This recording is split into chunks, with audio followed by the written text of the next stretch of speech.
अस्सलामु अलैकुम वरहमतुल्लाहि वबरकातुहू। जुल्फ़ो ज़ंजीर मालाला ज़ार।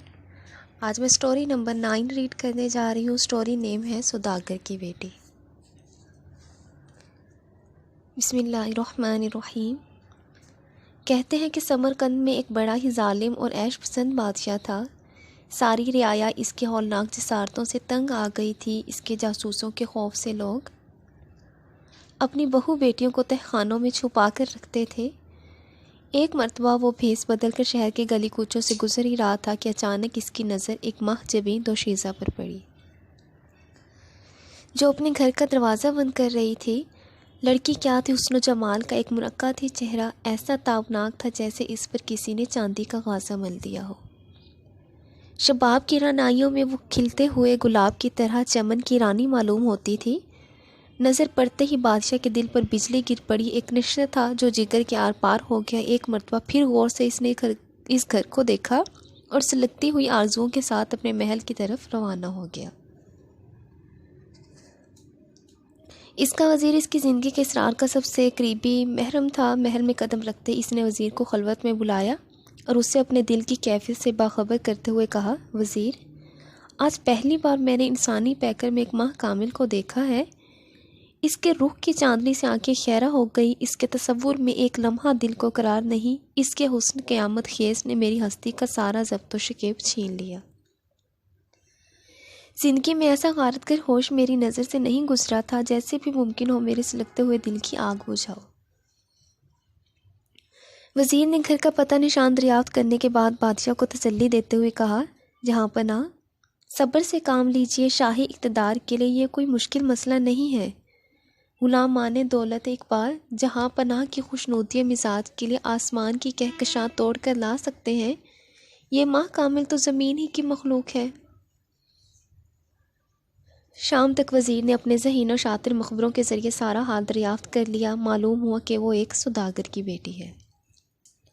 बाप को इंतकाल हुए कुछ अरसा हो गया। इस वक्त वो अपने बूढ़े और गरीब चचा की कफ़ालत में है। वज़ीर ने जैसे ही बादशाह को ये इत्तला दी, खुशी से इसका चेहरा खिल उठा। इसने फ़ौरन ही वज़ीर को हुक्म दिया कि अभी इसके चचा को दरबार में तलब किया जाए और जिस कीमत पर भी हो इसे अक़्द निकाह के लिए राज़ी कर लिया जाए।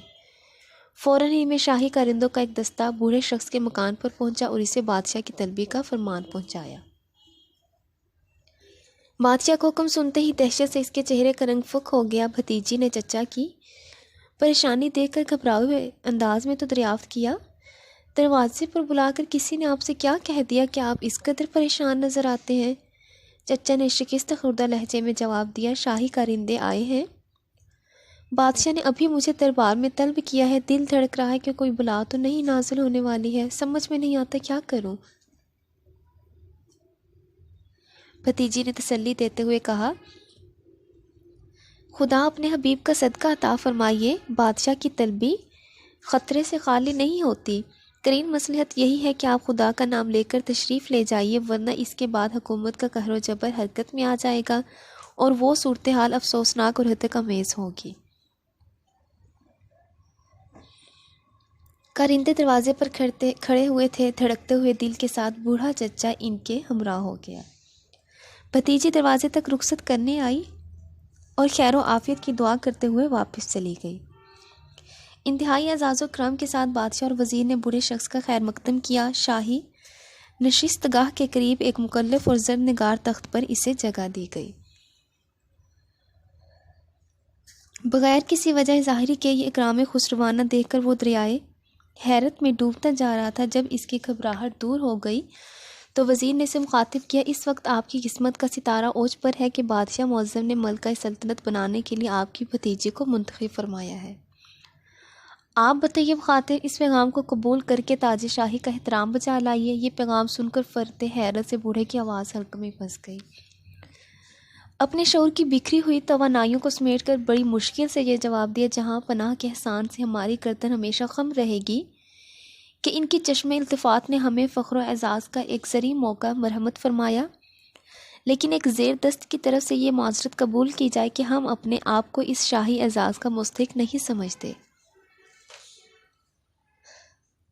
यह जवाब सुनकर शिद्दत गैज़ में वज़ीर की आंखों से चिंगारी फूटने लगी। गरजती हुई आवाज़ में उसने कहा, इज़्ज़त व वक़ार के साथ इसकी ख्वाहिश की तकमील के लिए अगर तुम तैयार नहीं हो तो याद रखो कि सुबह होने से पहले पहले तुम्हारी भतीजी हरम-सिराए शाही की ज़ीनत बना ली जाएगी। वज़ीर की ज़ुबान से ये अल्फाज सुनकर बूढ़ा शख्स कांप उठा। लरजते हुए होंठों से कहा, वो मेरे ज़मीर की आवाज़ थी जिसका मैंने इजहार किया है। शाही कहर जबर का मुकाबला करना मेरे बस की बात नहीं है। अगवा का हुक्म ना दिया जाए, मैं अपनी भतीजी को दुल्हन बनाकर रुखसत करने को तैयार हूँ। वज़ीर का गुस्सा उतर गया। बादशाह के चेहरे की शिकन भी मिट गई। रात गए तक बूढ़े चचा के इंतज़ार में भतीजी बैठी हुई थी। कदमों की आहट पाते ही दरवाज़ा खोल दिया। बेताबी के साथ खैरियत दरियाफ्त की। चचा ने भराई हुई आवाज़ के साथ सारा माजरा कह सुनाया। सूरत हाल मालूम करने के बाद लड़की ने एक ठंडी सांस ली और कहा, आप नदामत तो पशेमानी महसूस ना कीजिए कि आपकी ज़ुबान पर मैंने ज़िंदा दरगुर होने के लिए तैयार हूँ। बिलाखिर चंद दिनों के बाद शाहाना क्रोफर के साथ शादी की तकरीब अंजाम पजीर हुई। सारा शहर जश्न मसरत में डूब गया। दमे रुखसत मुहाफे में बैठे हुए चचा से कहा, दरवाजे पर बैठकर मेरा इंतज़ार कीजिएगा, मेरा मुकद्दर मुझे जल्द ही वापस लाएगा। दुल्हन की पालकी जैसे ही शाही महल के दरवाजे पर पहुंची, कनीज़ों और ख्वासों के हजूम ने चारों तरफ से घेर लिया और फूलों की बारिश में इसे हरम-सराय खास तक ले गई। शब ज़नाफ से पहले दुल्हन को मलका बनाने की रस्म अदा की गई। बादशाह ने इस तकरीब में अपना वो ताज शाही उतार कर दुल्हन के सर पर रख दिया, जिसमें करोड़ों रुपए के जवाहरात जुड़े हुए थे। अब वो सौदागर की बेटी नहीं थी, एक बहुत बड़ी सल्तनत की मलका थी। सारा महल इसके रुख की चांदनी से जगमगा उठा था।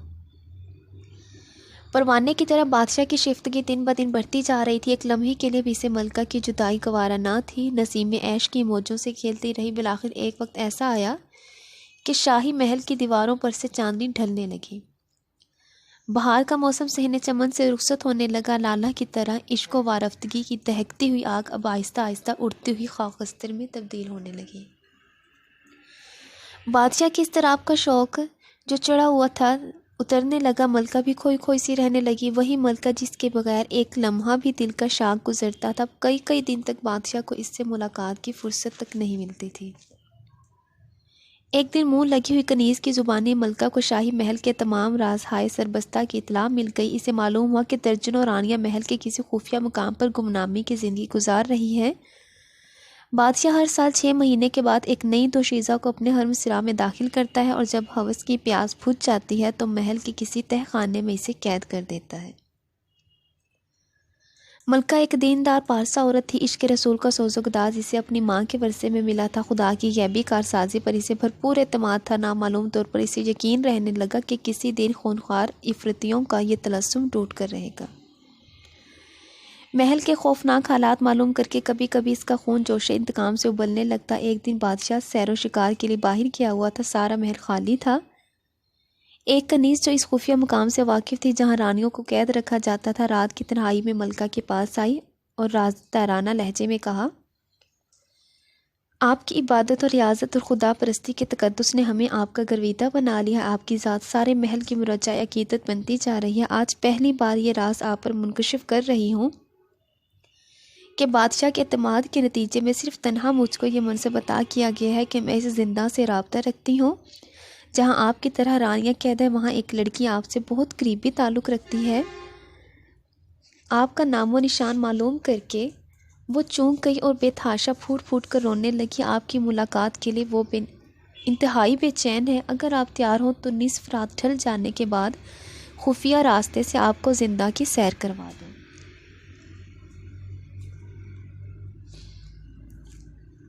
मलका ये सनसनीखेज़ खबरें सुनकर हैरान रह गई।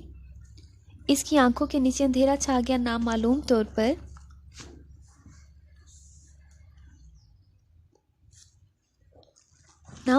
पर इसके दिल में इन मजलूम औरतों से मिलने का इश्तियाक जाग उठा। दिल की एक खामोश तहरीक पर इसने कनीज़ को मुखातिब करते हुए कहा, मजलूमों से हमदर्दी इंसान का सबसे बड़ा जौहर है। ज़रूर मुझे इस तहखाने में ले चलो। शायद मेरा खुदा मुझे इसकी तौफीक अता फरमाए कि मैं उन्हें इस अजाब से निजात दिला सकूं। मलका के इस जवाब पर कनीज़ की मसरतों की कोई इंतहा नहीं थी। ऐसा मालूम हो रहा था कि इसने बहुत बड़ी महम सर कर ली। दूसरे दिन अलसुबह नमाज से फरागत के बाद कनीज़ की रहनुमाई में इस खौफनाक तहखाने की तरफ मलका रवाना हुई। कनीज़ बहुत सारे परपेच रास्तों और ज़ेनों से गुजारते हुए एक मुकाम पर पहुंचकर रुक गई। इसने मौद्दफ होकर मलका से कहा, तह खाने के दरवाजे पर मुसल्लह सिपाहियों का हर वक्त पहरा रहता है। मेरी गैरत गवारा नहीं करती कि मलका के चेहरे पर किसी अजनबी मर्द की नज़र पड़े, इसलिए आप निकाब डाल लीजिए और मेरे बाजू के सहारे आहिस्ता आहिस्ता कदम आगे बढ़ाइए। कनीज़ की दरख्वास्त पर मलका ने अपना मुंह छुपा लिया। अब रास्ते का नशीबो फराज निगाहों से यकलख्त ओझल हो गया। कनीज़ के सहारे अब मलका आहिस्ता आहिस्ता रास्ता तय कर रही थी। काफ़ी दूर चलने के बाद एक जीना मिला। जैसे ही जीने की आखिरी सीढ़ी पर मलका ने कदम रखा, अचानक इसके दिल की धड़कन तेज़ हो गई। कुछ दूर चलकर कनीज़ ने एक दरवाजे पर दस्तक दी। दरवाज़ा खुलते ही कनीज़ ने मलका से कहा, अब निकाब उलट दीजिए, हम लोग तह खाने में पहुंच चुके हैं। मलका ने निकाब उलट दिया। नज़र उठाकर देखा तो सामने कोठरियों का एक सिलसिला दूर तक चला गया था। कुछ औरतें मगमूमा उदास बैठी हुई थी। मलका को देखते ही वो उठकर खड़ी हो गई।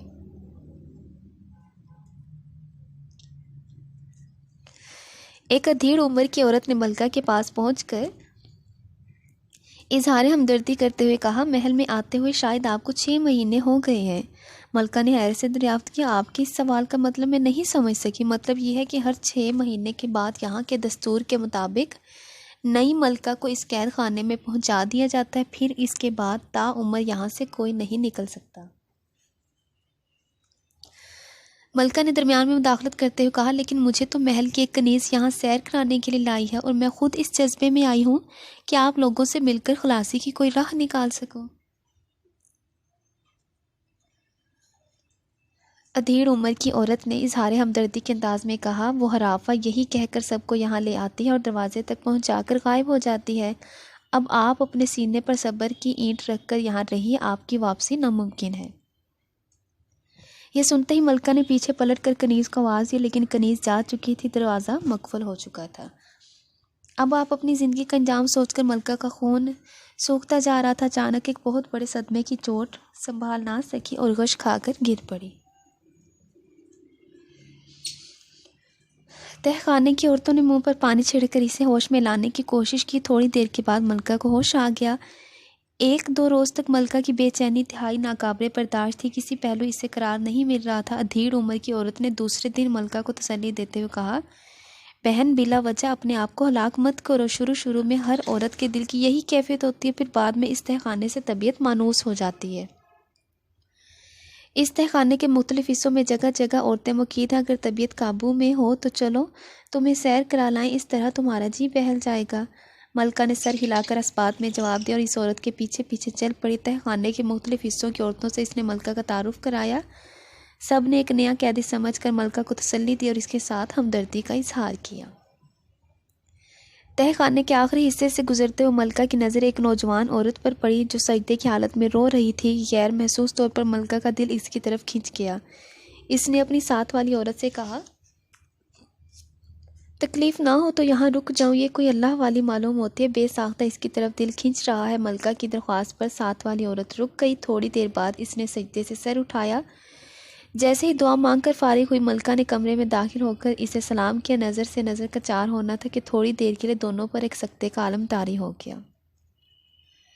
वक्फे के सकूत में हैरत ज़दा आंखें देर तक एक दूसरे का मुंह तकती रही। इसी आलम में मलका के मुंह से एक चीख निकली, गजाला। उधर से आवाज़ आई, बड़ी आपा, और दोनों एक दूसरे से बगलगीर हो गई। देर तक दिलों का तूफ़ान और अश्कों का समंदर नहीं थमा।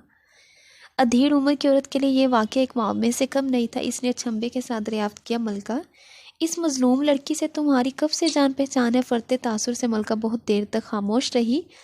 थोड़ी देर के बाद जिस बात पर काबू पाते हुए इसने अपनी दर्द अंगेज़ कहानी सुनाना शुरू की।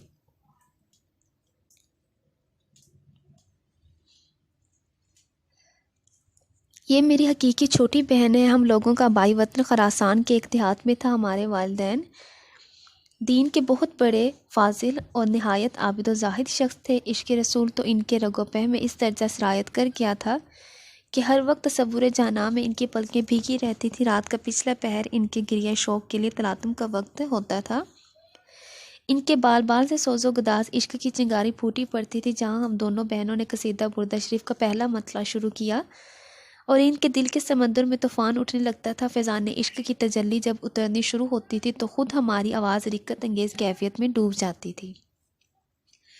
कसीदा पुरतशरीफ तमाम हो जाने के बाद वह बारगाह रिसालत की तरफ रुख करके खड़े हो जाते थे और नहायत दर्द व कर्ब के साथ सलात व सलाम की नज़र पेश करते थे। बसाओं का तो ऐसा मालूम होता था कि बहरोबर और दश्ता जबल के सारे फासले मिट गए और हुजूर जाने नूर की सुनहरी जाली के बिल्कुल करीब खड़े होकर हम अर्ज़े मद्दुआ कर रहे हैं। वालिद बुजुर्गवार छोटी बहन से बहुत ज़्यादा मानूस थे और फरमाया करते थे कि इसकी पेशानी में मैं अब्दी सआदतों का नूर देखता हूँ, वो फजल व शर्फ के आसमान की मश्तरी है। एक साल ऐसा हुआ कि हज का मौसम आते ही वालिद मोहतरम का जज्बा शौक़ ताबे ज़ब्त से बाहर हो गया। ज़रा सी हवा लगते ही दबी हुई चिंगारी दहकने लगी। अचानक उन्होंने दयारे हबीब के मुक़द्दस सफ़र का इरादा कर लिया। सारे खरासान में वालिद साहब के सफ़रे हरमैन की धूम मच गई। गांव-गांव से ज़ायरीन का एक तांता बन गया। मुतवस्सिलीन और मुतअक्किदीन की एक बहुत बड़ी तादाद वालिद साहब के शरीक सफ़र हो गई। इंतज़ार करते करते बिलाखिर वो शाम आ ही गई जिसकी सहर को तमन्नाओं के हजूम में वालिद बुजुर्गवार का काफ़िला आमादा सफ़र होने वाला था। रात को अचानक छोटी बहन बाज़िद हो गई कि वो भी हिजाज़ के मुक़द्दस सफ़र में वालिद साहब के साथ रहेगी। इसका मचलता हुआ नाज वालिद साहब से नहीं देखा गया तो चनाचे सुबह होते होते वालिद साहब ने इसे भी साथ ले जाने का फ़ैसला कर लिया। फजर तलू होते ही नमाज से फारिग होकर आज़मीन हज का मुक़द्दस फासला हिजाज की तरफ रवाना हो गया। जब तक काफ़िले की गर्द नज़र आती रही, अश्कबार आंखों से मैं इसे देखती रही। जब काफ़िला निगाहों से ओझल हो गया तो मैं हसरतनाक मायूसी के साथ दरवाजे से वापस लौट गई। चूँकि कई साल बेशतर हमारी वालिदा मोहतरमा खुदा को प्यारी हो चुकी थी, इसलिए मैं वालिद बुजुर्गवार की वापसी तक अपने चचा के घर चली गई। काफ़िले की वापसी के दिन जब करीब आए तो मेरी मुसरतों की कोई इंतहा नहीं थी। ज़िंदगी में पहली बार वालिद बुजुर्गवार को इस तैयार अक़दस की हाज़िरी नसीब हुई थी जहाँ के तसव्वुर से इनकी आरज़ुओं की दुनिया आबाद रहा करती थी। शौक़ की उमंगों में डूबकर मैंने खैर मकदम की तैयारियां शुरू कर दी। आंगन से लेकर बाहर तक सारा घर साफ़ सुथरा करके चमन बना दिया। शहनशीं जो वालिद साहब की नशिस्तगाह थी इसे दुल्हन की तरह सजा दिया था। एक दिन ये खबर मौसूल हुई कि कल सुबह तक काफ़िला आबादी में दाखिल हो जाएगा। इंतज़ार शौक़ में इस रोज़ रात भर मुझे नींद नहीं आई। सुबह तुलू होते ही हर तरफ से काफ़िले की आमद का शोर बरपा हो गया। लोग अपने अपने घरों से बाहर निकल राह गुज़र की तरफ दौड़ पड़े। मैं भी अपने वालिद बुजुर्गवार और अपनी बिछड़ी हुई बहन की राह गुज़र में अपनी निगाहों का फ़र्श बिछाने के लिए दरवाज़े पर आकर खड़ी हो गई। दीदा शौक़ किए हुए अपने बाप के मुक़द्दस कदमों के गुबार का इंतज़ार कर रही थी कि काफ़िले का एक शख्स अपने सर पर खाक डालता हुआ आया और इसने मुझे ये लर्ज़ाखेज़ खबर दी। खुदा तुम्हें सब्र की तौफीक दे। ये खबर सुनते ही कलेजा मुँह को आ रहा है कि तुम्हारे वालिद मोहतरम और तुम्हारी छोटी बहन को डाकुओं ने हलाक कर दिया है। इसकी ज़ुबान से ये फ़िक्र सुनते ही मैं गश खाकर ज़मीन पर गिर पड़ी। सारे घर में ही कहराम मच गया। दिन दहाड़े हमारी आरज़ुओं का खून हो गया। मैं अपनी माँ की यतीमी तो थी, अब अपने दानिस्त में बाप की भी यतीम हो गई। इसलिए चचा ने मुझे अपनी कफ़ालत में ले लिया। चचा भी इस वाक़े से इतने शिकस्ता खातिर हो गए थे कि उन्होंने आबाई वतन छोड़ दिया और समरकंद में बोदोबाश अख्तियार कर ली। मलका ने अपनी दर्दंगेज़ कहानी ख़त्म करते हुए कहा कि यहाँ तक तो मुझे मालूम होता था, इसके बाद का वाक़या मुझे मालूम नहीं कि वालिद साहब कहाँ हैं। मेरी छोटी बहन गज़ाला इस तहखाने में कैसे पहुँची, इसे तो गज़ाला ही बता सकती है।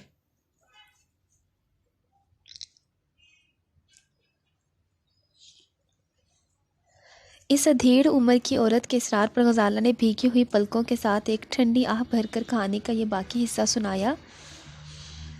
हिजाज़ के सफ़र में वालिद बुजुर्गवार को ये मालूम था कि जहाँ कहीं भी काफ़िला रुकता था वो अपने ठहरने की जगह आम लोगों से हटकर दूर एक गोशे में पसंद करते थे कि इनकी इबादत और रियाज़त और ख़याल की यकसुई में कोई खलल वाक़या ना हो।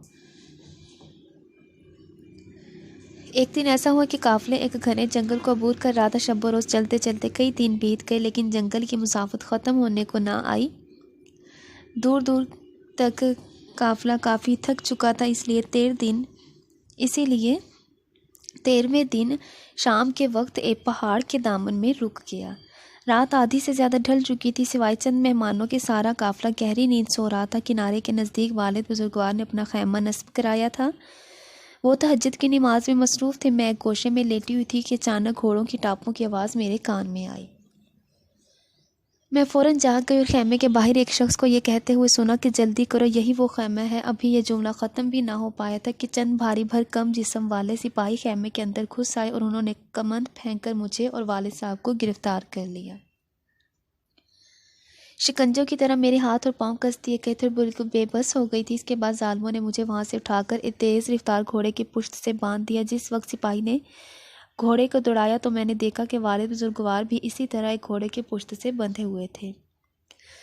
इसके बाद उन्हें कहाँ ले जाया गया, इनके साथ क्या वाक़या पेश आया, मुझे कुछ नहीं मालूम। इसकी मुझे कोई ख़बर नहीं मिली कि वो आज तक बाक़ैद हयात हैं या वो भी खुदा को प्यारे हो चुके हैं। रात भर पूरी कुव्वत रफ्तार के साथ घोड़ा चलता रहा। सुबह को जब ओ फटी तो मुझे घनी पहाड़ियों के बीच में एक चश्मे के किनारे उतारा गया। मेरे साथ 2 घुड़सवार भी थे जो दाएं बाएं दोनों तरफ सीने तान कर चल रहे थे। अब मेरा कमंद खोल दिया गया था, लेकिन तकलीफ़ की शिद्दत से सारा जिस्म चूर चूर हो रहा था। बड़ी मुश्किल से चलकर चश्मे के किनारे पहुंची और वज़ू करके सुबह की नमाज अदा की। हनूज़ मेरे ऊपर सख्ते की कैफियत तारी थी। समझ में नहीं आ रहा था कि मेरे साथ क्या वाक़या पेश आ गया। नमाज से फारिग होकर मैं अपना मुंह ढांपते हुए एक किनारे बैठ गई। फरते हैरत से मुझसे रोया भी नहीं जा रहा था। एक सिपाही ने मुझ पर तंज करते हुए कहा, उदास क्यों बैठी हो? आज शाम तक तुम समरकंद के बादशाह की मलका बना दी जाओगी। शाही महल में पहुंचकर तुम्हारे दिन पलट आएंगे। ये सुनते ही ऐसा महसूस हुआ जैसे किसी तूफान का बंध टूट गया है। मेरी हिचकियों के गदाज से चट्टानों के जिगर में शगाफ हो गया। एक भयानक अंजाम के खौफ से मैं लरस गई। खुदाए किरदार और रसूल को नैन की जनाब में दिल की खामोश फरियाद के सिवा मेरे लिए निजात की कोई सबील नहीं रह गई थी। वालिद का गम अलग सुहाने रूह था और ख़ुद अपना हाल ये था कि मारे शर्मो गैरत की ज़मीन में दफन होने को जी चाहता था। थोड़ी देर के बाद खादमों ने घोड़े की पुश्त पर मुझे सवार कराया और गठड़ी की तरह बांध दिया। जिस्म की अजियत के अलावा रूह का कर्ब सबसे ज़्यादा जांगुसल था। घोड़े की पुश्त से बंधी हुई नीम बेहोशी के आलम में चल जा रही थी। मुझे खुद मालूम नहीं था कि मेरा अंजाम क्या होने वाला है। शाम को एक वादी के करीब पहुंची तो सामने एक नहायत अजीम ऐवान नज़र आया। सिपाही ने फिर मुझे तंज करते हुए कहा, देख लो, यही वो शाही महल है जहां तुमने मलका बनकर रहना है। फिर जख्मों पर नमक की ठेस महसूस हुई और मैं फूट फूट कर रोने लगी। किसी पहरा देने वाले सिपाही ने आवाज़ दी, महल के उकबी दरवाजे पर घोड़ा ले जाकर खड़ा कर दो। बाग पकड़ते हुए एक शख्स घोड़े को आहिस्ता आहिस्ता लेकर आगे बढ़ा। महल के अकबी दरवाजे पर घोड़ा खड़ा कर दिया गया। चंद ही लम्हे के बाद दरवाज़ा खुला और अंदर से चंद नौजवान औरतें बाहर निकली और मुझे घोड़े पर से उतार कर अंदर की तरफ ले चली। मेरा दिल धड़क रहा था और हैरत ज़दा होकर मैंने अपने मुकद्दर का तमाशा देख रही थी। मालूम हुआ कि ये शाही महल की कनीज़ें हैं जिन्हें मेरी खिदमत के लिए मामूर किया गया। इन कनीज़ों ने ले जाकर मुझे एक रास्ता मकान में उतारा।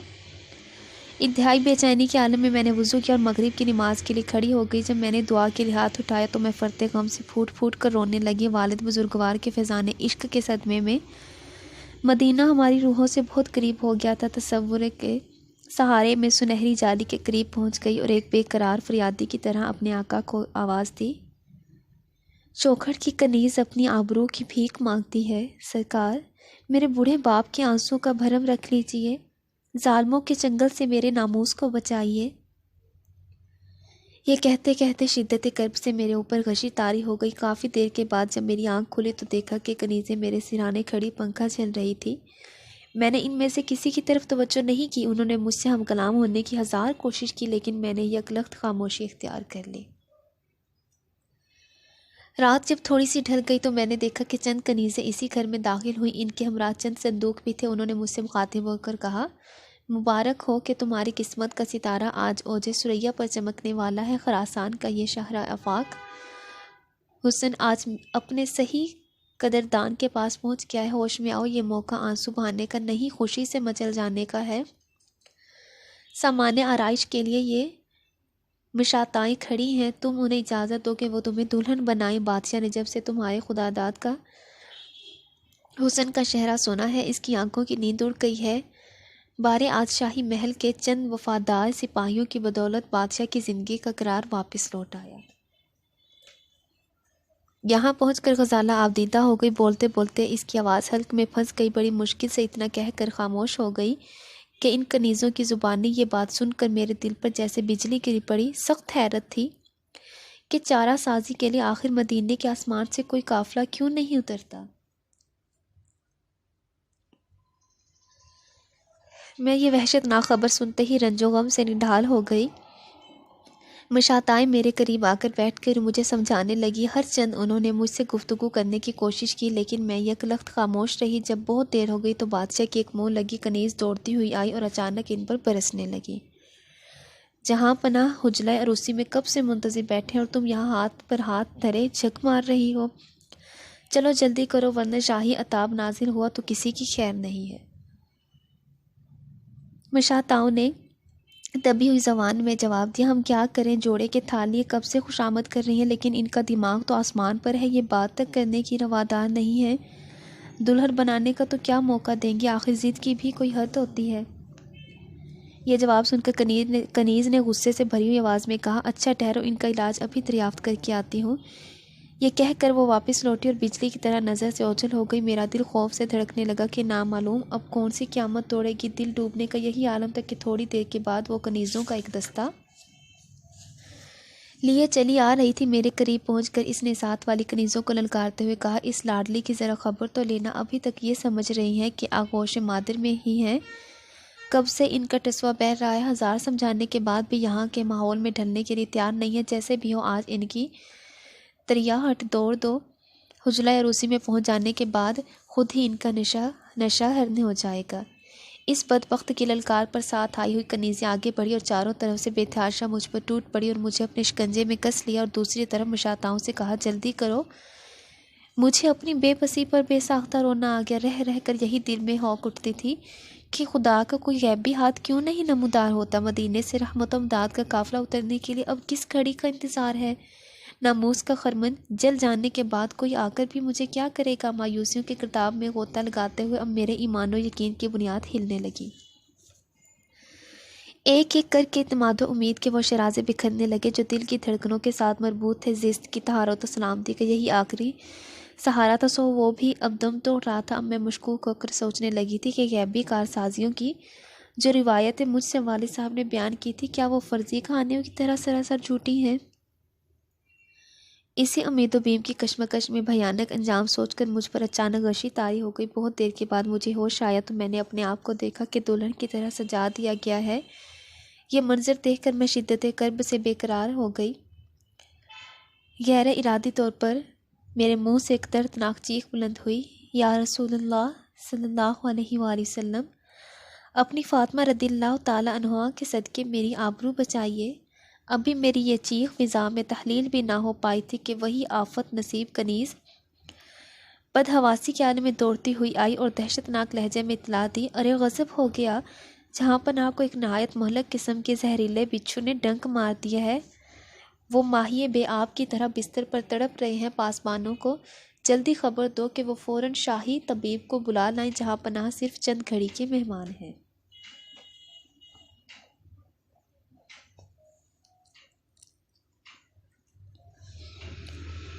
ये खबर देकर वो पागलों की तरह उल्टे पांव वापस लौट गई।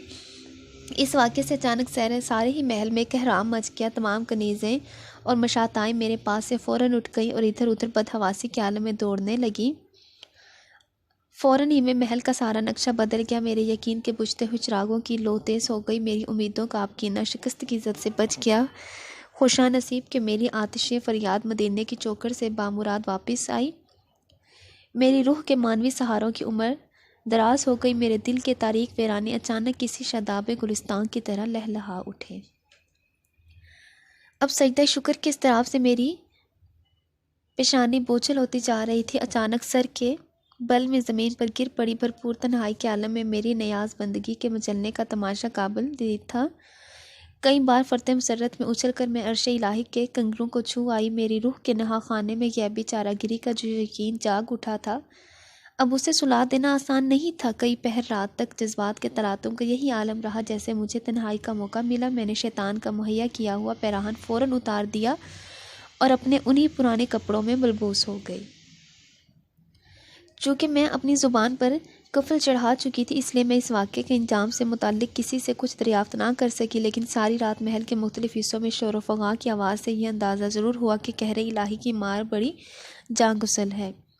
सुबह को मेरे कमरे के करीब 2 कनीज़ें बातें कर रही थी। न जाने किस किस्म का वो जहरीला बिच्छू था कि अभी तक इसकी जहर नहीं उतरी। और सबसे बड़ी हैरत की तो बात यह है कि तलस्सुम और शरबा की तरह जाने वो बिच्छू कहाँ गायब हो गया कि महल का एक एक चप्पा छान मारने के बावजूद इसका कहीं पता ही नहीं चल रहा। दूसरी कनीज़ ने बात काटते हुए कहा, और सबसे लर्जा खेज खबर तो यह है कि दरबार के रूमी तबीब ने कहा है कि बादशाह का इस महलक जहर से जानबर होना बहुत मुश्किल है। बिलगर्ज इलाज मालजे से वो अच्छे भी हो गए तो ये जहर ज़िंदगी के आखिरी लम्हे तक इनका साथ नहीं छोड़ेगा। चूँकि अब सारे महल की तवज्जो बादशाह के इलाज की तरफ मबजूल हो गई थी, इसलिए इन अयाम में मैं निशाने से हट गई। तस्बीह, दरूद और तिलावत और नमाज के अलावा मेरा कोई और मुश्किल नहीं था। ना मेरा किसी से और कोई वास्ता था और ना बज 1-2 कनीज़ों के जो मेरी ज़रूरत की चीज़ें मुहैया करने पर मामूर थी। ना कोई मेरे करीब आता था। मेरी ज़ुबान बंदी ने मुझे बहुत सारे मसाइब से बेखतर कर दिया। ख़यालात की तहारत और दिल की यकसुई के बायस अब मेरी रूह की लताफत, मलकूती और सरशत से दिन ब दिन करीब होती जा रही थी। मदीने के आसमान से सफ़ेद बालों के उमड़ते हुए काफ़ले अब मेरी नज़र के सामने हर वक्त रवां दवां रहा करते थे। अब माथे की आंखों से मैं इस हकीकत का शब रोज़ नज़ारा करने लगी थी कि मज़लूमों की आह किस तरह आसमान के दरीचों से गुजर कर बाबे रहमत पर दस्तक देती है।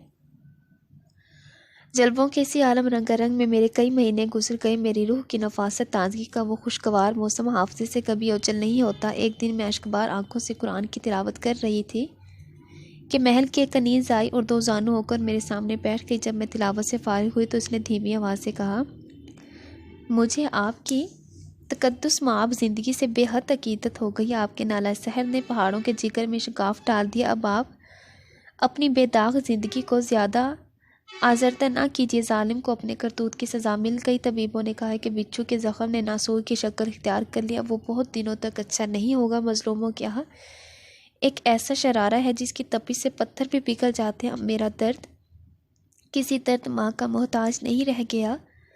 इसलिए कनीज़ की बातों से मेरे दिल की कैफियत में कोई फ़र्क नहीं आया। ज़िंदगी के इसी मद्दोजज़र में 6 महीने की तवील मुद्दत गुजर गई।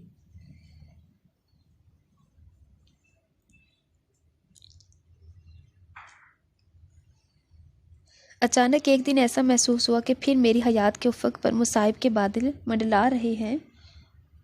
एक शाम को पसे दीवार चंद एरनी कनीज़ें आपस में सरगोशियाँ कर रही थी। आखिर ईरान ही का तबीब दस्ते शफा साबित हुआ। इसी के इलाज से जहाँ पनाह को हैरत अंगेज़ तौर पर सेहतयाबी हासिल हुई है, वरना मुमलिकत के तो सारे तबीबों ने इस ज़ख़म को लाइलाज करार दे दिया था। दूसरी कनीज़ ने दरियाफ़्त करते हुए जवाब दिया, तुम्हें मालूम है जहाँ पनाह गुस्ल सेहत किस दिन फरमाने वाले हैं? जवाब दिया, इसकी तारीख क्या मुकर्रर हुई है ये मुझे नहीं मालूम, लेकिन इतना पता चला कि दारुल खिलाफा में जश्न सेहत की अजीमुल शान तैयारियाँ हो रही हैं। ये भी सुनने में आया है कि जहाँ पनाह के गुस्ल सेहत के दिन गजाला नाम की जो लड़की इस महल में मुकीद है वो इनके हुजरा अरूसी में दाखिल की जाएगी। ये वहशतनाक खबर सुनकर फिर मेरे दिल की बेकरारियों का मौसम पलट आया। फिर सोया हुआ दर्द जाग उठा और फिर मैं इसी गम में से लगने लगी। लेकिन मेरा यकीन अपनी जगह पर सलामत था कि इस बार भी रहमत यज़दानी ज़रूर मेरी मदद करेगी। मेरी बेजान लाश के जनाजे से पहले मेरे नामूस का जनाजा कभी नहीं उठेगा। कुछ ही दिनों के बाद महल में अंदर से लेकर बाहर तक तैयारियां शुरू हो गई। इसी ज़माने में गम का एहसास इतना नाजुक हो गया था कि शादियाने की आवाज़ से रगे जाम पर चोट पड़ती थी। एक दिन शाम को वही शौक़ो अयार कनीज़ मेरे पास ये पयाम मर्ग लेकर आई, लाडली महल में रहते हुए तुम्हें काफ़ी अरसा हो गया, अब तो यहाँ का माहौल रास आ गया होगा। आज फिर तुम्हें दुल्हन बनाने की मुशाताएँ आ रही हैं। मुझे उम्मीद है कि बगैर किसी मज़ाहमत के तुम इनकी पेशकश कबूल कर लोगी।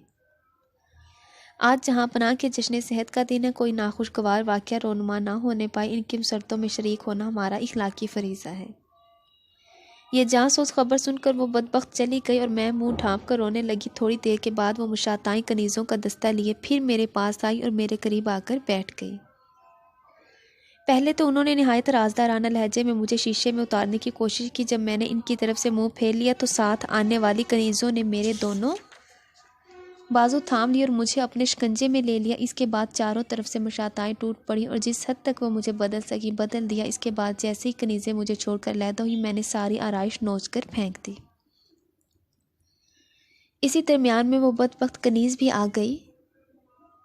इसने मुझे इस हाल में देखा तो गुस्से में भर गई और नहायत सख्त लहजे में कहने लगी। इसके बाद कनीज़ों को हुक्म दिया, ये नहीं मानती तो इसी हाल में हुजरा अरूसी तक इसे पहुंचा दो। इसके बाद जालिमों ने ज़बरदस्ती मुझे अपनी गोद में उठाया और हुजरा अरूसी में ले जाकर बिठा दिया। वो बदनिहात कनीज़ भी वहीं मौजूद थी। मेरी तरफ मुँह मोड़कर कहने लगी, अभी जहाँ पनाह दरबार में अमायदीन सल्तनत की मुबारकबादें कबूल कर रहे हैं। जैसे ही तोप सर्द होगी वो वहाँ से उठकर हुजरा अरूसी में तशरीफ़ लाएंगे। दरवाजे पर कनीज़ों का पहरा था और मैं अंदर अपनी तकदीर का मातम कर रही थी। सख्त इस्तराब था कि मैं अपने नामूस के मदफन के करीब पहुंच गई थी। पर्दा गैब से अब तक कोई हाथ नमूदार नहीं हो रहा था। फिर मेरे ईमान यकीन की दीवार हिलने लगी। फिर मायूसियों के गर्दाब में मेरा दिल डूबने लगा। उम्मीद का टमटमाता हुआ एक चिराग जल रहा था, वो भी आंधियों की ज़द पर था। दिल की उम्मीदों बीम का यही आलम था कि अचानक तोप सर्द हुई, एक चिंगारी उड़ी और उम्मीद का सारा खरमन जल गया। हट्टू बच्चों और मुबारक सलामत के शोर से सारा महल गूंज उठा। अब मैं अपने आप में नहीं थी। शिद्दत इस्तराब में ज़मीन पर लौटने लगी। वहशत से मेरी रगों का खून मंजमद होने लगा। मौत के सिवा अब कोई ना मेरे नमूस का मुहाफिज नहीं रह गया था। इसी आलम सोग में एक बदबख्त कनीज़ ने मेरे ज़ख्मों पर नमक छिड़का। अदब से खड़ी हो जाओ, जहाँ पनाह जीने से गुजरते हुए अभी इधर आना ही चाहते हैं। यह खबर नश्तर की तरह मेरे कलेजे में चुभ गई। मैं एकदम तलमिला उठी। मेरा दम घटने लगा। अब मेरे इत्मीनान यकीन का शराजा बिखरना ही चाहता था कि नागहां महल के ज़ेरी हिस्से से एक शोर बुलंद हुआ। वही कनीज़ जो गायबाना तौर पर मुझसे मानूस हुई थी मेरे पास दौड़ी हुई आई और हाँफते हुए कहा, अब अपना खून ना जलाइए। मदीने के आसमानों से चारागरों का काफिला आ गया। बादशाह जीने से गिरकर बेहोश हो गए हैं। जैसे ही वो ये खबर देकर वापस लौटी, वही शोखो अयार कनीज़े अफ्ताओं ख़ज़ां मेरे पास आई और मुझसे कहा, फ़ौरन कमरा खाली कर तो छापना बेहोश हो गए हैं, उन्हें उठाकर यहीं ले लाया जा रहा है। मैं दिल ही दिल में शुक्र इलाही बजा लाती हुई वहाँ से निकल कर अपने कमरे में चली गई। आज मेरे ईमान और यकीन के उरूज की कोई इंतहा नहीं थी। मैंने दस्ते गैब की तवानाइयों का बेहिजाब तमाशा देखा था। ये राज अच्छी तरह समझ में आ गया था कि इंसान किसी आजमाइश में साबित कदम रहे तो रहमत कारसाज इसे तनहा नहीं छोड़ती। खुदा आबाद रखे तैयबा की नूरानी सरजमीन को कीती के मजलूमों की पनाहगाह। कोई कहीं भी रहे, दिल मकमूम का नाला रायगा नहीं जाता। इस सयाहकार और बदतीनत बादशाह के इलाज का सिलसिला अभी जारी था कि एक दिन मुझे इस कैद खाने में पहुंचा दिया गया। जब से मैं यहीं हूँ, यहाँ पहुंचकर गजाला अपनी बहन मलका से लिपट गई और फूट फूट कर रोने लगी। कैद खाने में गजाला से मुलाकात के बाद अपने ही कमरे में इसे बुलाया गया। दोनों बहनें साथ ही रहने लगी। चंद ही दिनों के बाद एक सुबह को गजाला घबराई हुई उठी और मलका को बेदार किया। मलका ने आंखें खोली और हैरत के आलम में घबराए हुए दरियाफ्त किया, नसीबे दुश्मना, क्या बात है, जल्दी कहो। गजाला ने कहा, घबराने की कोई ख़ास बात नहीं है आपा, मैंने अभी अभी एक अजीब ख्वाब देखा है। ऐसा लगता है कि कोई बहुत बड़ा वाक़या रोनुमा होने वाला है। मैंने घोड़ों की ना टूटने वाली एक कतार देखी है, जिन पर नहायत जमील और शकील नौजवान सवार थे। इनके हाथ में नंगी तलवारें बिजली की तरह चमक रही थी। इनकी ऊंची और कलगियों से अजीब की तरह हैबत टपक रही थी। मेरे सीने पर ज़रा हाथ रख कर देखो, अब तक मेरा दिल धड़क रहा है। मलका ने कहा, खुदा करे तुम्हारा ख्वाब मुबारक हो, साबित रहे। वैसे मुझे भी यकीन है कि जुल्म की टहनी ज़्यादा दिनों तक शादाब नहीं रह सकती। किसी न किसी तरफ से कहरे इलाही का कोई नाक तूफ़ान ज़रूर उठेगा। आवाज़ दो इस रहमत मुजस्सम को, जो रूए ज़मीन पर मज़लूमों का बेहतरीन हामी है, जिसने तागूत के कैद खाने से इंसानियत को आज़ाद कराया था। इसकी तैग अबरू का एक हल्का सा इशारा आने वाहिद में हमारी तमाम बेड़ियों को काट सकता है। गजाला को अपने ख्वाब की ताबीर का नहायत शिद्दत से इंतज़ार था। हर रोज़ वो सर बसजूद होकर घंटों रोती रहती थी। किसी को खबर नहीं होती थी कि वो सिसकियों की ज़ुबान में अपने परवरदिगार से क्या कहा करती है, पर इतनी बात सब जानती थी कि अक्सर इसके दुपट्टे का आंचल नम रहा करता था। चंद ही हफ्तों के बाद एक ज़बरदस्त वाक़या रोनुमा हुआ। जिंदानियों को जो खाना तकसीम किया जाता था, इसमें एक वक्त की कमी वाक़या हो गई। दूसरे दिन आने जाने वाली एक कनीज़ की ज़ुबानी मालूम हुआ कि किसी आने वाले ख़तरे के पेश नज़र मुमलिकत का गला महफूज किया जा रहा है, इसलिए आर्ज़ी तौर पर इसमें तहफ़ कर दी गई। ख़तरा टल जाने के बाद फिर इसे दस्तूर के मुताबिक बहाल कर दिया जाएगा। एक दिन सुबह सवेरे गजाला सजदे में सर रखे रो रही थी कि महल में एक शोर बरपा हुआ। तहखानों की दीवारें हिलने लगी। गरजती हुई आवाज़ों की धमक से दिलों का आलम ज़ेरो ज़बर होने लगा। सब पर एक अजीब सी दहशत तारी हो गई। कुछ समझ नहीं आ रहा था कि तहखाने के बाहर से ये शोर कैसा है। इसी असना में बाल नोचती सर पीटती एक कनीज तहखाने में दाखिल हो गई। इसने हाँफते कांपते हुए कहा कि अचानक शहर पर गनीम ने चढ़ाई कर दी है। दुश्मन की फौजें शहर पनाह की फसील तोड़कर किला के दरवाजे तक पहुंच गई है। महल में हर तरफ अफरा तफरी मची हुई है। बदहवासी के आलम में जो जिधर जा रहा है भाग रहा है। मुमलिकत का ताज खतरे में है। नहीं कहा जा सकता कि घंटे 2 घंटे में क्या इनकलाब रोनुमा हो जाए। इतना सुनना था कि गजाला अपनी जगह से उछल पड़ी और दुपट्टा अपनी कमर से कसते हुए कहा, आपा जान मुझे इजाज़त दीजिए, ज़रा मैं इन कलगियों को देख लूँ जिनकी चमक से मेरी आंखें खैरा हो गई थी। यकीन कीजिए ये ज़मीन के गारतगरों का कोई लश्कर नहीं है जिसका मकसद लूट मार कत्लो फसाद और बेगुनाह शहरियों की एजार सानी हो, बल्कि ये मजलूमों खामियों का एक दस्ता है जो कायनात अर्जी की राजधानी के लिए भेजा गया है।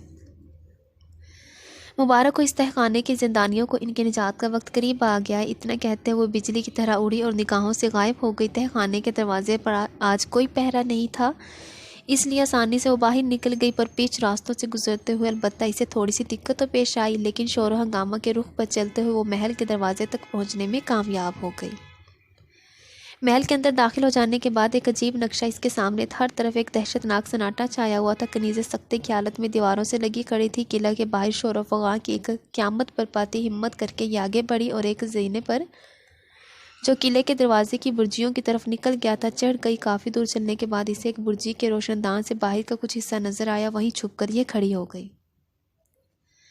गनीम की फ़ौजें बहुत तेज़ी के साथ आगे बढ़ती आ रही थी, यहाँ तक कि बिल्कुल इसकी निगाहों पर सामने थी। जैसे ही इसने गर्दन उठाई, कलगियों वाले नौजवानों को देखकर इश्तियाक पूरा हो गया। बिल्कुल ख्वाब का मंजर आंखों के सामने था। वही बिजलियों की तरह चमकती हुई तलवारें, वही तेज़ रू घोड़ों की ना ख़त्म होने वाली कतार नज़र के सामने से गुजर रही थी। महवियत के एक अजीब आलम में वो ये मंजर देख रही थी कि फ़िज़ा में एक बार नारे तकबीर की आवाज़ गूंजी और किला की फसीलें हिल गई। थोड़ी ही देर के बाद एक धमाके की आवाज़ सुनाई पड़ी। ऐसा मालूम हुआ जैसे कोई दीवार टूट के गिर पड़ी हो। अब घोड़ों की टापों की आवाज़ किले की हदूद में सुनाई देने लगी। शायद गनीम की फ़ौज किला में दाखिल हो चुकी थी। अब गजाला नीचे उतर कर इस बुर्जी में आकर खड़ी होगी जहाँ से महल का अंदरूनी हिस्सा नज़र आता था।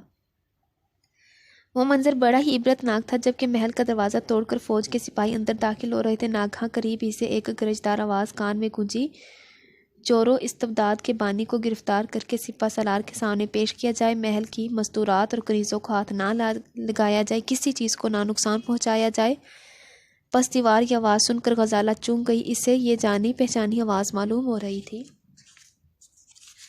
थोड़ी देर बाद फिर आवाज़ कान में आई। इस मरतबा गजाला पर एक सख्ते की कैफियत तारी हो गई। बिल्कुल इसी के मरहूम बाप से आवाज़ की मिलती जुलती थी। गजाला के इल्म यकीन में चूँकि बाप डाकुओं के हाथों शहीद हो चुका था, इसलिए इसे सख्त चंबा हुआ अब निहायत बेताबी के साथ वो चेहरा देखना चाहती थी कि वहीं मेरे बाबा की आवाज़ तो नहीं है। इसी दरमियान में इसने देखा कि चंद सिपाही बादशाह को गिरफ्तार करके कशाकश लिए जा रहे थे। ये मंजर देखकर फर्श पर सजदा शुक्र के लिए झुक गई। अब इसे अच्छी तरह यकीन हो गया था कि घड़ी 2 घड़ी में जिंदा का दरवाज़ा खुल ही जाएगा। अब हिम्मत करके वो नीचे उतर आई और एक जगह छुप कर खड़ी हो गई। उम्मीदों बीम की हालत में एक अजीब कैफियत इस पर तारी थी। कभी दिल पर यह ख्याल गुजरता कि अब रिहाई का वक्त करीब आ गया, कभी ये अंदेशा दामनगीर होता कि कहीं एक मुसीबत से छूटकर दूसरी मुसीबत में ना गिरफ्तार हो जाए। इंजाम समझ में नहीं आ रहा था कि क्या होगा। ख्यालात किसी कश्मकश में वो गुमसुम खड़ी थी कि सामने से एक वजीहा मुकद्दस चेहरा तलू हुआ। गजाला की निगाह उठी, फिर झुक गई, फिर दूसरी बार उठी और हैरत में डूब गई। क्या सचमुच अब्बा जान? मगर वो तो मुद्दत हुई डाकुओं के साथ शहीद हो गए थे। शहीदों को ज़िंदगी ज़रूर मिलती है, लेकिन ऐसी महसूस ज़िंदगी कैसे मिली है? सिर्फ आवाज़ का मुशाबा हुस्न इत्तफ़ाक़ का नतीजा तो कहा जा सकता है, मगर इतने बड़े हुस्न इत्तफ़ाक़ का तसव्वुर नहीं कहा जा सकता कि ये आवाज़, चेहरा, महरा और कद्दो कामत हर चीज़ हूबहू मिल जाए। सख्ते की हालत में कुछ इसी तरह के ख्यालात इसके जहन में गुजर रहे थे। फिर अचानक इसके कदमों में जुम्बिश पैदा हुई। दबे हुए पाँव वो जानने वाले के पीछे चल पड़ी। अचानक इसे याद आ गया था इसके बाप की सबसे छोटी उंगली में एक याकूत सुर्ख की अंगूठी थी, जिसे मरने से चंद घंटे पेशतर इसकी माँ ने अपनी उंगली से उतारकर इसके बाप की उंगली में पहनाई थी। इससे इस बात पर सख्त हैरत थी कि बगैर किसी मुहाफिज दस्ते के वो अकेले महल में गश्त कर रहा था। कुछ दूर चलने के बाद वो एक जगह खड़ी हो गई और अंगूठी देखने की तमन्ना में वो इस शख्स का इंतज़ार करने लगी। थोड़ी देर बाद तेज़ तेज़ कदम उठाते हुए वो शख्स वापस लौटा। दूर ही से याकूत सुर्ख की अंगूठी इसकी सबसे छोटी उंगली में चमक रही थी। गजाला से जब्त ना हो सका, बेख्तियार इसके मुंह से एक चीख निकल पड़ी, अब्बा जान। जाने वाले ने पलट कर देखा और रुक गया। एक लम्हे के बाद फिर एक चीख बुलंद हुई, बेटी गजाला। गजाला को अरमान आ गया और वो बाप के शाने पर सर रख कर रोने लगी। जज्बात का तूफान थम जाने के बाद इसने बाप से दरियाफ्त किया, अब्बा जान आप तो हमारे इल्म यकीन में शहीद हो चुके थे, दोबारा जिंदा होकर दुनिया में कैसे आ गए? बाप ने जज्बाए शफकत से भराई हुई आवाज़ में कहा, बेटी मेरी वापसी की दास्तान बड़ी हैरत अंगेज़ है और इंतहाई दर्दनाक। ये किस्सा मैं तुम्हें ज़रूर सुनाऊंगा, फिर तुमसे भी तुम्हारी अलमनाक सरगुज़श्त सुनूंगा, लेकिन अभी चंद महम सर करना बाकी है। पहली महम तो ये है कि जब तक तुम्हारी बड़ी बहन का सुराग नहीं लगा लूँगा चैन से नहीं बैठूंगा। खुदा का लाख लाख शुक्र है कि मैंने तुम्हें आसानी से पा लिया। अब तुम्हारी बड़ी बहन की फ़िक्र दामनगीर है। दूसरी महम ये है कि इस बादशाह को जब तक कैफरे किरदार तक नहीं पहुंचा लूँगा मुझ पर आप बताना हराम है। गजाला ने खुशी से मचलते हुए कहा, आपा यही है, एक तहखाने के अंदर उन्हें कैद कर दिया गया है। इनके साथ बहुत सी औरतें गिरफ्तार हैं, मैं भी उन्हीं की हमराह थी। अभी चंद घंटे हुए तहखाने से छुप छुपा कर बाहर आई हूँ। ये खबर सुनकर बूढ़े बाप की आंखों में खुशी के आंसू उमड़ आए। बहुत मुश्किल से जज्बात पर काबू पाते हुए दरियाफ्त किया, गजाला क्या तुमने तहखाने का रास्ता देखा है? क्या तुम मुझे अकेली वहाँ तक ले जाओगी? गजाला ने जवाब दिया, थोड़ी सी दिक्कत ज़रूर पेश आएगी लेकिन पहुँच जाऊँगी। वैसे आप इजाज़त है तो महल की किसी कनीज़ को साथ ले लो। थोड़ी देर के बाद एक कनीज़ की रहनुमाई में गजाला अपने बाप को तहखाने की तरफ ले चली। तहखाने के दरवाजे पर पहुंचकर अचानक इसके जज्बात के समुद्र में तूफान उमड़ने लगा। वो बेकाबू हो गई, पागलों की तरह दौड़ती हुई दूर ही से अपनी बहन को आवाज़ देने लगी, आपा जान मुबारक हो, अब्बा एक बहुत बड़ी फ़ौज लेकर आए हैं। जालिम बादशाह को शिकस्त हो गई। आज से अब्बा जान इस सल्तनत के वाली हैं, वो तुम्हें देखने आए हैं। गजाला की बड़ी बहन मलका जो थी वो हंसने लगी, लेकिन चंद ही लम्हे के बाद मलका की नज़र बूढ़े बाप पर पड़ी। वो खुशी से पागल हो गई, अचानक चीख उठी, हाय अल्लाह, मैं ये क्या देख रही हूँ? क्या सचमुच मेरे अब्बा आ गए? क्या हमारी निजात का वक्त आ गया? इसके बाद देर तक बाप के दामन से लिपटे हुए फूट फूट कर रोती हुई अब गजाला के बूढ़े बाप ने एक फातिहा सिपा सलार की हैसियत से तहखाने के सहन में खड़े होकर ऐलान किया, हर शख्स सुन ले कि ज़ालिम और जाबिर बादशाह की हुकूमत का चिराग गुल हो गया। आज से मैं इस मुमलिकत का वाली और ऐलान करता हूँ कि तमाम गिरफ्तार औरतें आज़ाद हैं, तमाम कनीज़ें आज़ाद हैं, तमाम ग़ुलाम आज़ाद हैं। दरवाज़ा खोल दिया जाए, ज़ंजीरें तोड़ दी जाएँ। आज मज़लूमों की दादरसी का दिन है, आज ज़ेर दस्तों के इंतकाम का दिन है। यह ऐलान सुनने के बाद तहखाने की सारी औरतों में खुशी की लहर दौड़ गई। गजाला के बाप को सब ने आंचल फैलाकर दुआएं दी। आज एक मुद्दत के बाद जिंदा की तारीख कब्र से निकलकर खुली फिजा में सांस लेने का मौका मिला था। देखते ही देखते सारा तहखाना खाली हो गया। दूसरे दिन शहर के सबसे बड़े मैदान में हज़ारों तमाशाइयों के ठठ लगे हुए थे। आज जालिम और जाबिर बादशाह को कैफरे किरदार तक पहुंचाने का दिन था। थोड़ी ही देर बाद जलादों का दस्ता तेज़ रफ्तार घोड़े अपने हमरा लिए मैदान में उतरा। फौलाद की जंजीरों में गिरफ्तार जालिम और जाबिर बादशाह भी एक तरफ सर झुकाए खड़ा था। सारा मजमा बेचैनी से मुंतजिर था कि देखना है आज फातिह सिपा सलार किस तरह जालिम से इंतकाम लेता है। यही आलम था कि बूढ़े सिपा सलार ने खड़े होकर मजमे को मुखातिब किया, मअज़िज़ हाज़रीन, आपने देख लिया कि ज़ुल्म जबर के खिलाफ कहर इलाही का तूफ़ान किस तरह उमड़ता है। मैं एक कोशा नशी दरवेश हूँ। मेरी ज़िंदगी का मैदान मैदानी जंग नहीं था, लेकिन हातिफ़ गैब के इशारे पर ज़ुल्म जोर की बादशाहत का तख्ता उलटने के लिए मैंने तलवार उठाई और कुदरत ने मुझे गदाए बेनवा से वो काम लिया जो ज़माने के बड़े बड़े सुरमा इंजाम दिया करते हैं। आज खुली आंखों से लोग ये इबरतनाक तमाशा देख लें कि कल तक जो फ़िरौन के तख्त पर बैठकर ज़ेर दस्तों की आबरू से खेलता था, आज वो ज़िल्लतों की जंजीर में गिरफ्तार है अपनी फरमानरवाई के घमंड में। कल तक जिसने खुदा की बेगुनाह मखलूक पर दस्त दराजी की थी, आज वो अपने इबरतनाक इंजाम को पहुँच गया। इस संगदिल नाबकार की शिकावत के नतीजे में ना जाने कितनी आंखों के आंसू आंचल में जज़ब हो गए, दिलों के कितने आबगीने टूट कर खाक में मिल गए, कितने घरों से आहोस के धुएँ उठने लगे और कितनी पाक तीनत रूहों ने घुट घुट कर दम तोड़ दिया। ज़ेर दस्तों कमज़ोरों बेगुनाहों की मज़लूमी बिलाखिर रंग लाई। गरूर सुल्तानी का वो बुत आज कदमों की ठोकरों से पाश पाश हो गया। मुमलिकत के मज़लूमों को सदाए आम है, उन्हें उठें और इस नाहजार के मुंह पर थूक थूक कर अपने इंतकाम की आग बुझा ले। मजमे से आवाज़ आई, हमारे ज़ख्मों की तस्कीन के लिए इतना बहुत है कि हमारी आंखों के सामने इसे इबरतनाक सज़ा दी जाए। यह जवाब सुनने के बाद फातिह सिपा सलार ने जलादों को हुक्म दिया कि तेज़ रफ्तार घोड़ों के पाँव से इस स्याह बख्त बख्त के दोनों हाथ अलग अलग बांध दिए जाए और उन्हें पूरी कुव्वत के साथ दौड़ाया जाए। जिस वक्त इस हुक्म की तामील की गई, कहर इलाही की हिब्बत से लोगों के दिल हिल गए। दम के दम में स्याह बख्त की लाश के पुर्जे उड़ गए। जुल्मों की नाव पानी में नहीं खुशकी में डूब गई। इस महम से फारिग होकर फातिह सिपहसालार ने महल का रुख कर लिया। इसके हुक्म पर महल की सारी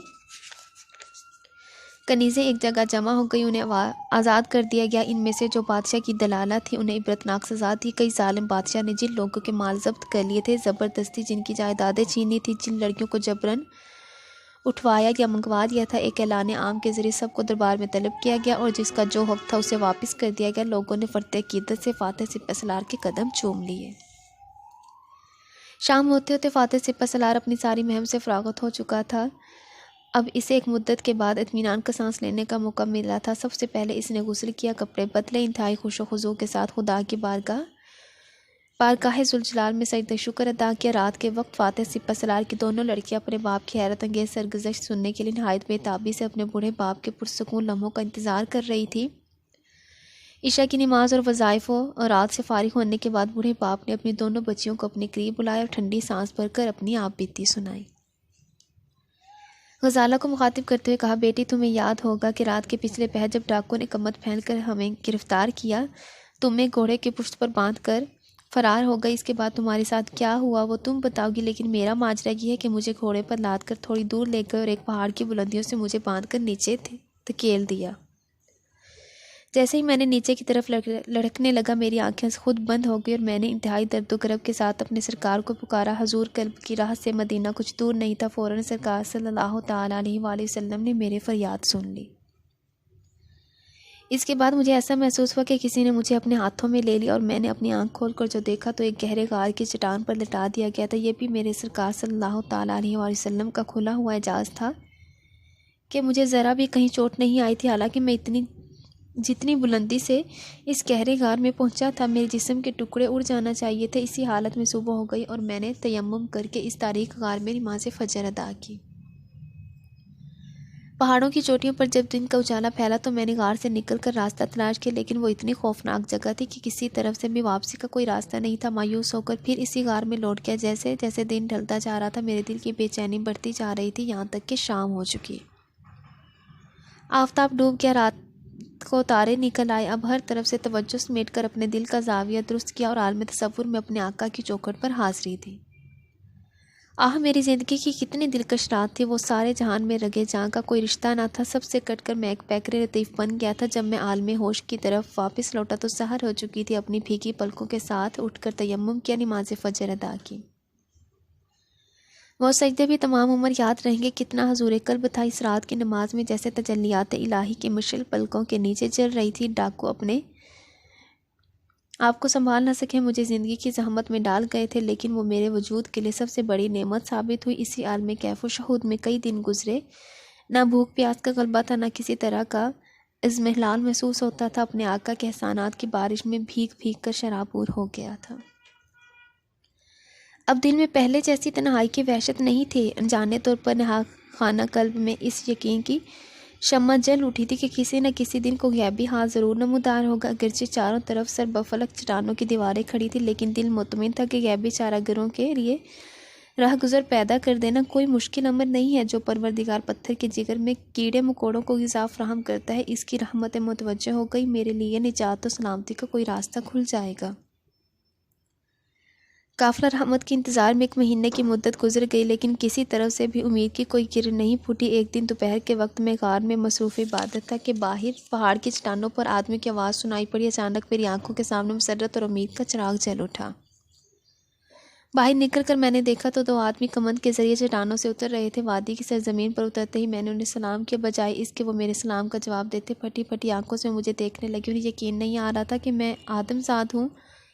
बहुत देर बाद जब वो मेरे वजूद से मानूस हो गए तो मैंने इनसे दरियाफ्त किया कि मैं इस जिंदान मर्ग में जहाँ से वापसी की कोई सूरत मुमकिन नहीं है, इनके वरूद मसूद की गर्ज़ो गायत क्या है। उन्होंने बताया कि इस वादी में एक ऐसा तरियाक है जिससे हल्क से उतार लेने के बाद महलक से महलक शहर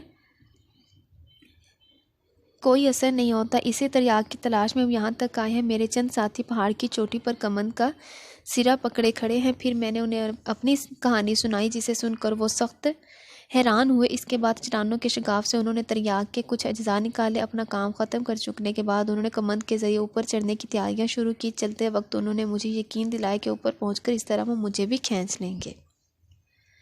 चनाचे थोड़ी देर के बाद ऊपर पहुंचकर उन्होंने नीचे कमंद गिराई। मैंने नहायत मजबूती के साथ अपने आप को इस कमंद से बांध लिया। इसके बाद रस्सी को हरकत दी, उन्होंने मुझे ऊपर खींच लिया। ऊपर पहुंच जाने के बाद मैंने अपने रब की बारगाह में सजदा शुक्र अदा किया कि इसका फजल शरीक हाल ना होता तो हरगिज़ मुझे इस वादी मर्ग से निजात ना मिलती। ऊपर जो लोग मौजूद थे उन्होंने मेरी बात खातिर मुदारत की। वो मुझे हमराह आबादियों तक ले गए। वहाँ चंद दिन क़याम किया।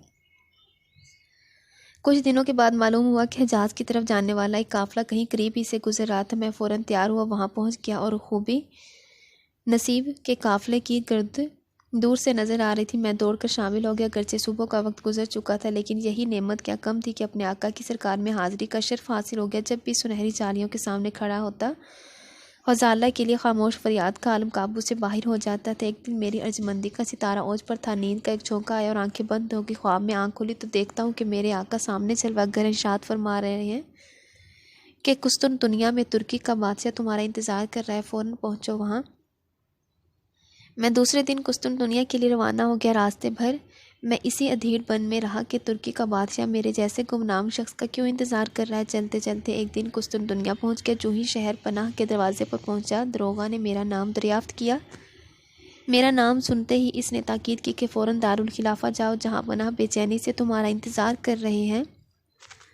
जब मैं वहाँ पहुँचा तो देखा कि एक लश्कर जरार मैदान में खड़ा है। सबसे पहले बादशाह से मैंने मुलाकात की और सरकार सल्लल्लाहु ताला अलैहि वसल्लम की बशारत का जिक्र किया। सुल्तान ने नहायत शफ़क़त के साथ मेरा खैर मक़दम किया और फरमाया कि कई दिन से तुम्हारा मैं इंतज़ार कर रहा हूँ। बारगाह रिसालत से हुक्म सादिर हुआ कि समरकंद के बादशाह का जुल्म तग़यान हद से बढ़ गया है। लश्कर तैयार खड़ा है, तुम इसकी कमान संभाल और समरकंद पर चढ़ाई कर दो। फ़तह तुम्हारे मुकद्दर में हो चुकी। तुम्हारी बेटी गज़ाला वहीं शाही महल के एक तहखाने में मुकीत है। फ़तह कामरानी के बाद तुम इस ज़ालिम जाबिर बादशाह को कैफ़रे किरदार तक पहुँचाओ और इसकी जगह किसी दीनदार शख्स को बिठाकर वापस चले आओ। यहाँ तक कि फ़ातिह सिपह सलार का किस्सा तमाम हुआ। दूसरे दिन इसने लोगों को जमा किया और एक आदिल दीनदार शख्स को तख्त शाही पर बिठाकर अपनी दोनों बच्चियों को हमराह वतन वापस